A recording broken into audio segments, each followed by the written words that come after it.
અરબ સાગરની અંદર અને બંગાળની ખાડીમાં સક્રિય થયેલી બંને સિસ્ટમો હવે ધીમે ધીમે ખૂબ જ મજબૂત અને તીવ્ર બનતી જોવા મળી છે। આ બંને સિસ્ટમોની અસરોના કારણે ગુજરાતના વાતાવરણની અંદર સતત બદલો જોવા મળ્યો છે। ગુજરાતના અનેક વિસ્તારોમાં ભારે અને ઠંડો પવન ફૂંકાઈ રહ્યો છે, જેને જોતા ગુજરાતની અંદર ફરી એકવાર માવઠાને લઈને મહત્વપૂર્ણ આગાહી કરવામાં આવી છે। અત્યારે ખાસ કરીને અરબ સાગરના વિસ્તારોની અંદર એક લો પ્રેશર સિસ્ટમ હવે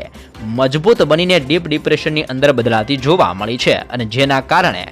બંગાળની ખાડીને વિસ્તારોની અંદર પણ હવાનું હળવું દબાણ તીવ્ર બનેલું જોવા મળ્યું છે, જેના કારણે તામિલનાડુના વિસ્તારો, કેરળના વિસ્તાર અને કર્ણાટકના વિસ્તારોની અંદર ભારે પવનની ગતિવિધિઓ સાથે વરસાદીય માહોલ જોવા મળ્યો છે। અને હવે આ અરબ સાગરમાંથી આ સિસ્ટમ ધીમે ધીમે આગળ વધીને ગુજરાતના વિસ્તારોની અંદર આગળ વધતી જોવા મળી છે, જેના ભાગરૂપે ગુજરાતની અંદર વાતાવરણની અંદર પલટો જોવા મળશે। વાદળ છવાયું વાતાવરણ ગુજરાતની અંદર જોવા મળી શકે છે, અને વાદળ છવાયા વાતાવરણ સાથે ઠંડા પવનો ફૂંકાશે, જેને જોતા ગુજરાતની અંદર ફરી એકવાર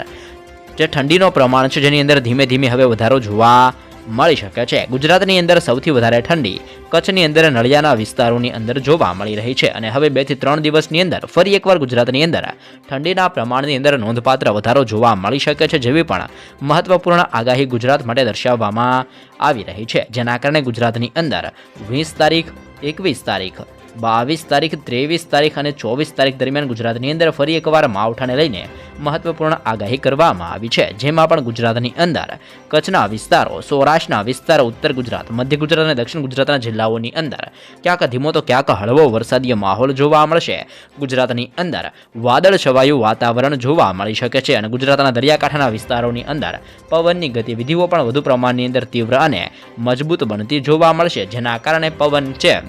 જે 30 કિલોમીટરથી લઈને 40 કિલોમીટર પ્રતિ કલાકની ઝડપે ભારે ગુજરાતની અંદર ફૂંકાઈ શકે છે, કારણ કે બંગાળની ખાડીની સિસ્ટમ વધુ પ્રમાણની અંદર સર્ક્યુલેશન મજબૂત બનાવતી જોવા મળી છે। તમે જોઈ શકો છો કે અહીંયા બંગાળની ખાડીની સિસ્ટમ આવી રીતનું સર્ક્યુલર બનાવી રહી છે, તે સાથે જ અરબ સાગરની સિસ્ટમ તેથી પણ વધુ પ્રમાણની અંદર મજબૂત અને ઘાતક બનતી જોવા મળી છે, અને હવે આ અરબ સાગરની સિસ્ટમ ધીમે ધીમે આવી રીતે ગુજરાતની નજીક આવતી જોવા મળી છે, જેને જોતા સિસ્ટમનું જોર ગુજરાતની અંદર 2 દિવસની અંદર અત્યંત ભયંકર અને તીવ્ર બનતું જોવા મળશે, જેને જોતા ગુજરાતની અંદર 20 તારીખથી લઈને 24 તારીખ દરમિયાન ગુજરાતના અનેક વિસ્તારોમાં ક્યાંક ધીમો તો ક્યાંક હળવો વરસાદીય માહોલ એટલે કે માવઠા સ્વરૂપીય વરસાદીય માહોલ ગુજરાતના જુદા જુદા વિસ્તારોની અંદર વરસાદના સ્વરૂપે જોવા મળી શકે છે, જેના ભાગરૂપે ગુજરાતની અંદર ઠંડીના પ્રમાણની અંદર પણ નોંધપાત્ર વધારો 2 થી 3 દિવસની અંદર મિત્રો જોવા મળી શકે છે, જેના કારણે ગુજરાતના અનેક વિસ્તારોની અંદર ઠંડા અને ભેજવાળા પવનો ફૂંકાશે। તેની સાથે જ ગુજરાતની અંદર સૌરાષ્ટ્રના વિસ્તારોમાં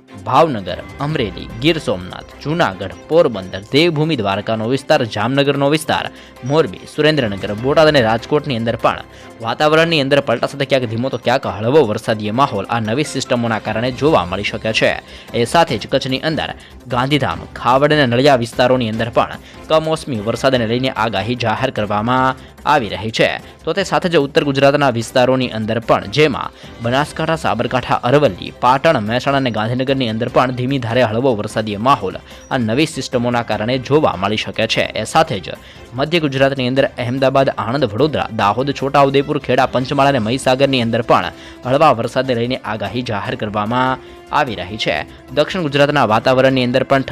ઠંડુ વાતાવરણ જોવા મળી શકે છે, અને દક્ષિણ ગુજરાતની અંદર ભરૂચ, નર્મદા, સુરત, તાપી, નવસારી, ડાંગ અને વલસાડની અંદર પણ માવઠાને લઈને આગાહી કરવામાં આવી છે। તમે જોઈ શકો છો કે આવી રીતે અત્યારે ગુજરાત ઉપરથી ઠંડા અને ભેજવાળા પવનો અરબ સાગરની અંદર ફૂંકાઈ રહ્યા છે, કારણ કે અરબ સાગરની સિસ્ટમ ખૂબ જ ઘાતક બનતી જોવા મળી છે, અને હવે આ સિસ્ટમનો સ્ટ્રફ પણ અરબ સાગરમાંથી વધીને ધીમે ધીમે બેંગલવીના વિસ્તારોથી લઈને મુંબઈના વિસ્તારો અને મુંબઈના વિસ્તારોથી હવે આ સિસ્ટમ ધીમે ધીમે ગુજરાત ઉપર વધુ પ્રમાણની અંદર મજબૂત બનતી જોવા મળી છે, અને જેને જોતા ગુજરાતની અંદર 2 દિવસની અંદર ફરી એકવાર માવઠા સ્વરૂપીય વરસાદીય માહોલ અનેક વિસ્તારોની અંદર જોવા મળી શકે છે, જેવી પણ મહત્વપૂર્ણ આગાહી કરવામાં આવી છે। તો વરસાદ અંગેની આવી અવનવી અને તાજી અપડેટો સૌપ્રથમ અને રોજે રોજ મેળવવા માટે ચેનલમાં નવા છો તો ખાસ કરીને અત્યારે જ લાઈવ ગુજરાત સમાચાર યુટ્યુબ ચેનલને જરૂરથી મિત્રો સબસ્ક્રાઇબ કરી લેજો।